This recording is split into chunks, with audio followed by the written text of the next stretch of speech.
Hello. சொல்லு, எப்படி இருக்க? ஆ இருக்கேன்டா. பரவாயில்ல. எதுக்கு கால் பண்ணனா? என்ன இப்போ உனக்கு காசு தேவைப்படுது அதானே? ம் ஆமாண்டா. ஒரு 4500 மட்டும் தேவைப்படுதுடா. ஏன்டா உனக்கு சுத்தமா வெக்கமாவே இல்லையாடா? எத்தனை பேர்கிட்ட காசு கேட்டுட்டே இருப்ப? டேய், ஹலோ. ஆ இது இந்த தடவை கொஞ்சம் அர்ஜென்ட் அதான்டா. ஏன் உனக்கு மட்டும்தான் இங்கே அர்ஜென்ட் தேவையெல்லாம் இருக்கா? ஏன் எங்களுக்கெல்லாம் இல்லை? ஆ சரி, நான் வேற யார்ட்டையாவது ட்ரை பண்ணி பார்க்குறேன். எப்படி நீ வாங்கின காசுலாம் திருப்பி கிடைக்கும்னு எந்த நம்பிக்கையும்?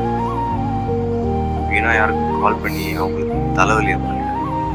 நான் கொஞ்சம் பிஸியாக இருக்கேன், நம்ம கால் பண்ணி. ஹலோ.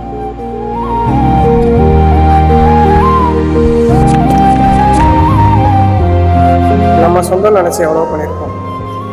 ஆனால் நமக்கு ஒரு உதவினா நம்மளை யாரோ மாதிரி பார்க்குறாங்க. பணம் இருக்க வரையிலும் இங்கே பாசம் தான். பணம் இல்லைன்னு தெரிஞ்சா நம்மள்ட்ட பேசவே யோசிக்கிறேன்.